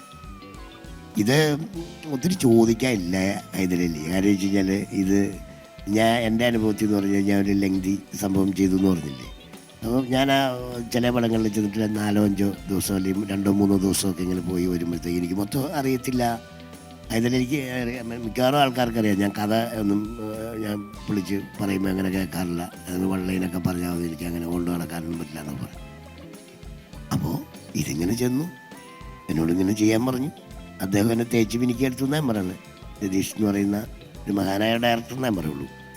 ഇപ്പം കുറച്ച് പമ്പാൻ പറഞ്ഞില്ലേ, ഞങ്ങൾ ഈ ചെയ്ത എല്ലാ ക്യാരക്ടറും അദ്ദേഹം ഒറ്റയ്ക്ക് ചെയ്തു. ഈ സിനിമയിലല്ല ഏത് സിനിമയിലാണെങ്കിലും അദ്ദേഹം ചെയ്യുന്ന എനിക്ക് 2-3 ഡയറക്ടർമാരങ്ങനെയാണ്. ഒന്ന് ലിജോ സാറ്, പിന്നെ ഈ രതീഷ് സാറ്, ഇവരൊക്കെ എന്ന് പറയും ഇവരോട് അവർ ചെയ്യണേ അങ്ങ് ചെയ്താൽ മതി, വലിയ പണിയില്ല എന്നാ ഞാൻ വിശ്വസിക്കുന്നത്. ഒന്ന് നോക്കി തന്നാൽ മതി. അതിലും മെച്ചമായിട്ട് നമ്മൾ ചെയ്യണേക്കാളും മെച്ചമായിട്ട് അങ്ങനെ കാണിച്ചു തരും. പിന്നെ നമ്മളെ എല്ലാം പറഞ്ഞു തരും. ഒരു പടം എങ്ങനെ വിജയിപ്പിക്കണം, എങ്ങനെ പോകണം, അദ്ദേഹം എടുത്ത് നമ്മൾ കിട്ടുന്നവരെ അദ്ദേഹം എടുക്കും. അദ്ദേഹത്തിൻ്റെ പടത്തിന് ചിലപ്പോൾ 50 ദിവസം ചോദിച്ചു കഴിഞ്ഞാൽ ചിലപ്പം ഒരു 60 ദിവസമൊക്കെ ആകുമായിരിക്കും, എനിക്കറിയില്ല. അത് എടുത്തിട്ടേ വിടുകയുള്ളൂ. അത്ര ഗ്യാരണ്ടി ഉണ്ട് പടത്തിന്. നല്ല ഞാൻ പറഞ്ഞില്ലേ, ഇറങ്ങി കഴിയുമ്പോഴത്തേക്കും എൻ്റെ മനസ്സിൽ തോന്നുന്ന ഒരു വിജയപ്പടമാണ്. കാരണം വെച്ച് കഴിഞ്ഞാൽ പിന്നെ നമുക്ക് അപേക്ഷിക്കാനോ അഭ്യർത്ഥിക്കാനോ പറ്റുള്ളൂ ജനങ്ങളോടെ. എല്ലാവരോടും ഞാൻ സിനിമ കാണാൻ പറയാൻ പറ്റുമോ? ഇന്ന് തീ പിടിച്ച വിലയല്ലേ ടിക്കറ്റിനും അതിനുമൊക്കെ. അപ്പം അല്ല, അത് അദ്ദേഹം ഉണ്ടാക്കി വെച്ചേക്കുന്ന സ്ഥാപനത്തിനകത്ത് ഞാൻ കയറി പൈസ കുറയ്ക്കാന്ന് പറഞ്ഞ് വേറൊരു പടമായിരുന്നെങ്കിൽ ഞാൻ പറഞ്ഞേനെ, ഇത് ഞാനും കൂടെ ഉള്ള സിനിമ. അതുകൊണ്ട് ഇത് ഫുൾ റിസ്കിലെടുക്കുന്ന ഇറങ്ങുന്ന സിനിമയാണേ. അപ്പോൾ അതുകൊണ്ട് അങ്ങനെയല്ല, അതൊക്കെ ലിസ്റ്റിൻ്റെ തീരുമാനങ്ങളാണ്. ലിസ്റ്റും പൊതുവേ ഒരു സഹൃദയനാണ്, വെറുതെ നിങ്ങൾ ലോലഹൃദയനാക്കരുത് വീണ്ടും. ജാഫർക്ക ഇവിടെ ബാക്കില ഇവിടുന്ന് കേട്ടപ്പോഴേ സത്യം ഞാൻ ഇങ്ങോട്ട് നോക്കിക്കളഞ്ഞു, ആരെയും മയക്കുന്നറിയത്തില്ല. ചോദിച്ചോ. ജാഫർക്ക ചെയ്ത കഥാപാത്രങ്ങൾ നോക്കുകയാണെങ്കിൽ ഇവിടെ ചെയ്ത കഥാപാത്രം ഒരുപാട് ചിരിപ്പിക്കുന്ന കഥാപാത്രങ്ങൾ ചെയ്തിട്ടുണ്ട്, കരയിപ്പിക്കുന്ന കഥാപാത്രങ്ങൾ ചെയ്തിട്ടുണ്ട്, ഫ്രീക്കായിട്ടുള്ള കഥാപാത്രങ്ങൾ ചെയ്തിട്ടുണ്ട്. എന്താ പറയുക, ഇപ്പോൾ കുറച്ച് സ്റ്റൈലായിട്ടുള്ള കഥാപാത്രങ്ങൾ ചെയ്തിട്ടുണ്ട്, ഇപ്പോൾ സൈക്കോ ആയിട്ടും ചെയ്തിട്ടുണ്ട്. അപ്പോൾ അതൊക്കെ വെച്ച് നമ്മൾ ചെയ്ത് വെച്ച കഥാപാത്രങ്ങൾ എടുത്ത് നോക്കുമ്പോൾ നമ്മുടെ കൂടെ അഭിനയിക്കുന്നവർ ഉണ്ടാകുന്ന ഒരു ഗ്രാഫ് ഉണ്ടല്ലോ, അല്ലെങ്കിൽ കൂടെ അഭിനയിക്കുന്നവർ ചെയ്യുമ്പോൾ ചാക്കോച്ചൻ്റെ ഒക്കെ ഒരുപാട് കഥാപാത്രം നമ്മൾ കണ്ടിട്ടുണ്ട്. അപ്പം ഈ ഒരു ഇൻട്രോവേർട്ട് അല്ല ഇങ്ങനത്തെ ഒരു കഥാപാത്രം ചെയ്യുമ്പോൾ ചാക്കോച്ചനോട് എന്തെങ്കിലും പറയുക ടിപ്സ് എന്തെങ്കിലും കൊടുത്തിട്ടുണ്ടോ? ടിപ്സേ അഭിനയിക്കുന്നതിന് അതിന് മുമ്പ് പറഞ്ഞ മലയാളത്തിൽ പറ. അല്ലല്ല, ചോദ്യം ചോദിക്കുമ്പോൾ എന്നോട് മലയാളത്തിൽ ചോദിക്കുന്നുണ്ട്, എനിക്ക് ഇംഗ്ലീഷ് അറിയില്ല. അതുകൊണ്ട് ഒന്നുകൂടെ അവിടെ മാത്രം ക്ലിയർ ചെയ്താണ്.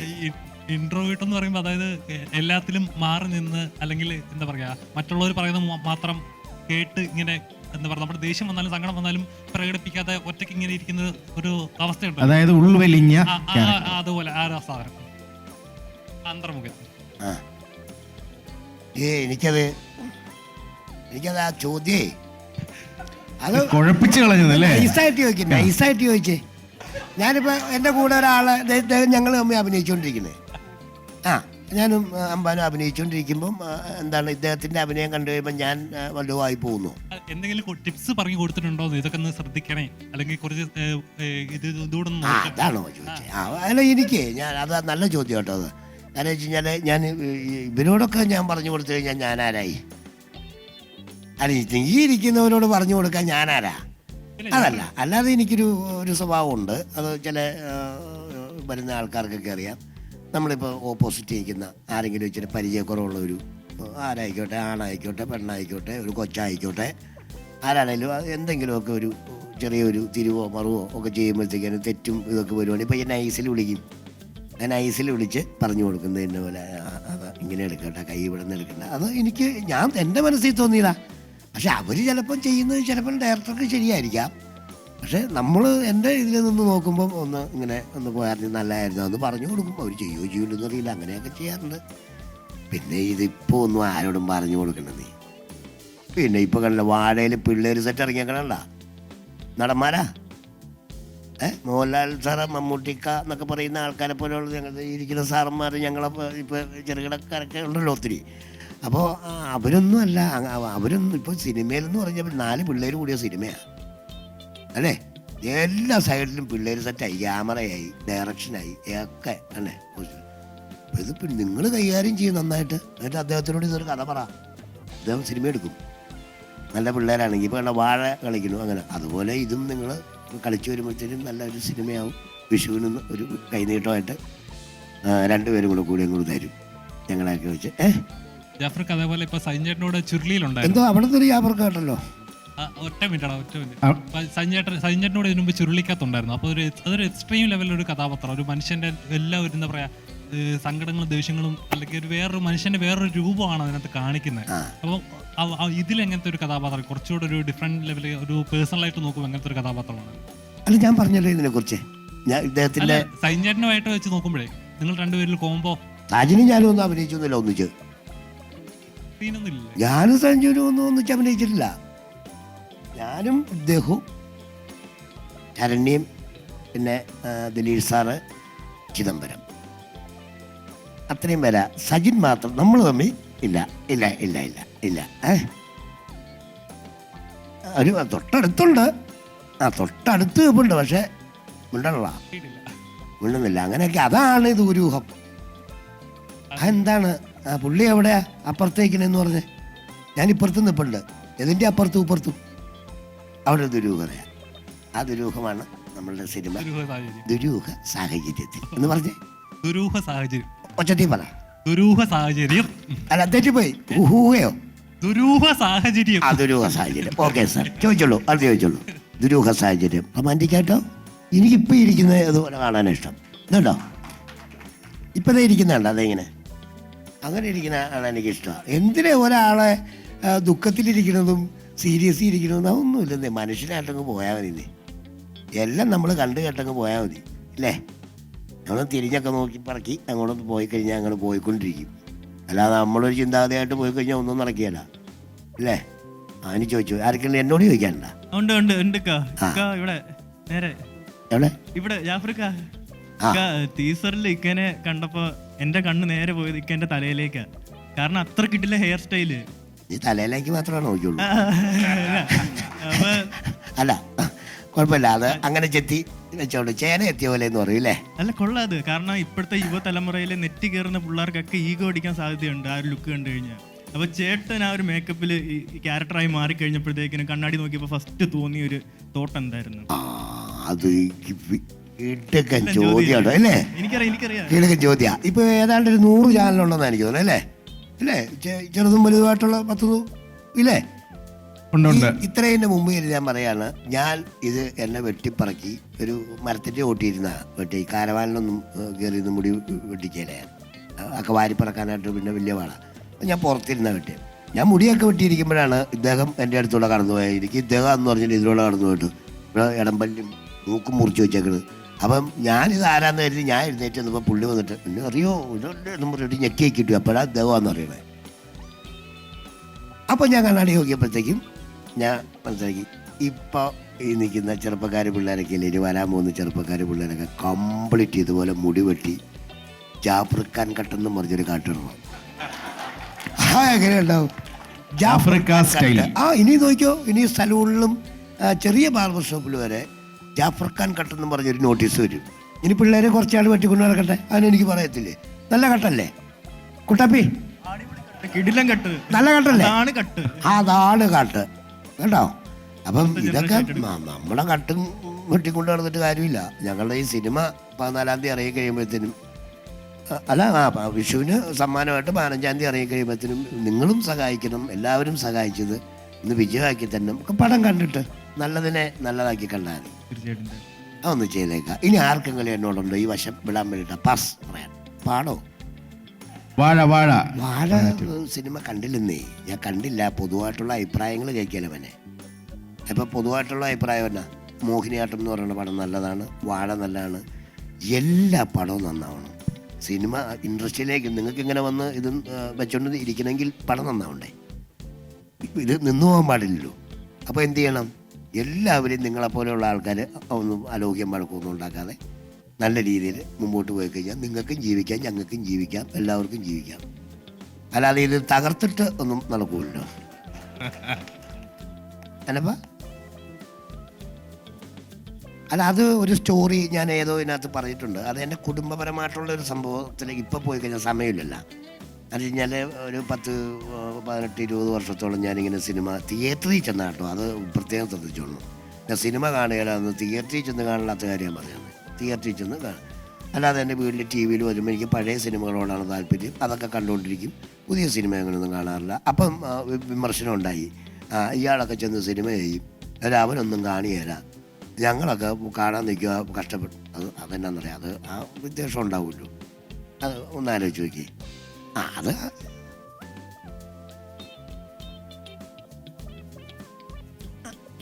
അതിൻ്റെ ഞാൻ ഒരു സ്ഥലത്ത് പറഞ്ഞു പോയി.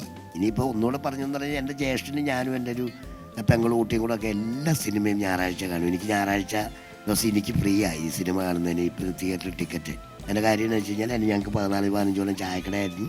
ആ ചായക്കടയുടെ ഫ്രണ്ടിൽ ഞാൻ ഒരു കമുകിൻ്റെ വാരിക്ക് ഇങ്ങനെ ഒരു ബോർഡർ ഉണ്ടാക്കി വെച്ച് ഒരു പോസ്റ്റർ ഒട്ടിക്കുന്നതിന് എനിക്ക് ഒരു മഞ്ഞ കാർഡ് തന്നിട്ടുണ്ട്. അതുകൊണ്ട് പോയി എനിക്ക് കാണാം. അപ്പോൾ ഞങ്ങളിങ്ങനെ ഒരു ഉച്ചയാകുമ്പോഴത്തേന് ഞായറാഴ്ച തുടങ്ങും. ഇപ്പം എൻ്റെ ഇളയ പെങ്ങളെ ആണ് ചോദിക്കുന്നത്. ചോദിച്ചിട്ട് ഞങ്ങൾ സിനിമയ്ക്ക് പോകട്ടെ എന്ന് എൻ്റെ വാപ്പാടി ചോദിക്കുമ്പോൾ വാപ്പ കുറച്ച് ആദ്യം പോകണ്ടെന്നൊക്കെ പറയുമ്പോൾ ഇച്ചിരി പൈസ തന്ന് ഞങ്ങളും ഉണ്ടാക്കി വെച്ചിട്ട് പൈസയ്ക്ക് സിനിമയ്ക്ക് അവളുടെ ഒരു പോക്കിൽ ഒക്കെ ആയിട്ട് ഇങ്ങനെ ഇപ്പോൾ ഒരു 10-17 കൊല്ലം മുമ്പ് മരിച്ചുപോയി. 15 കൊല്ലം മുമ്പ് മരിച്ചുപോയി. അപ്പം അതിനെ കല്യാണമൊക്കെ കഴിച്ചു വിട്ട് കഴിയുമ്പോൾ ഞങ്ങളുടെ ആ കണക്ഷൻ പൊട്ടി. അത് മനസ്സിലായില്ലേ? പിന്നെ ജീവിതം അത്രപ്പാടും കൂടെ ഉണ്ടായിരുന്നു. അപ്പം ജ്യേഷ്ഠൻ്റെ വഴിക്ക്, ഞാൻ എൻ്റെ വഴിക്ക്, കുട്ടിയെ കെട്ടിച്ചു വിട്ടപ്പോൾ അങ്ങനെയൊക്കെ ഒരു കുറേ കഥ പറയാനുണ്ട്. ഇതൊക്കെ ഉള്ളൂ. അല്ലാതെ ഞാൻ ചെയ്ത പടത്തിനകത്ത് ഞാൻ കാണുകയില്ലെന്ന് പറഞ്ഞാൽ അങ്ങനെയൊക്കെ ഉണ്ടാവും. നിങ്ങളൊക്കെ കണ്ടാൽ മതി. ഇങ്ങനെയൊക്കെ കഥ പറയുമ്പോൾ ഒത്തിരി പറഞ്ഞു വരികയല്ലേ, അതുകൊണ്ടാട്ടോ. ഇതിപ്പോൾ ഞാൻ നേരത്തെ ഡിക്ലെയർ ചെയ്തായിരുന്നു, എല്ലാവരോടും ശരിക്കും പറഞ്ഞു കൊടുത്ത് മനസ്സിലാക്കിയതാണ്. അല്ല, ഇനി എന്തെങ്കിലും ഉണ്ടോ എന്നോടോ?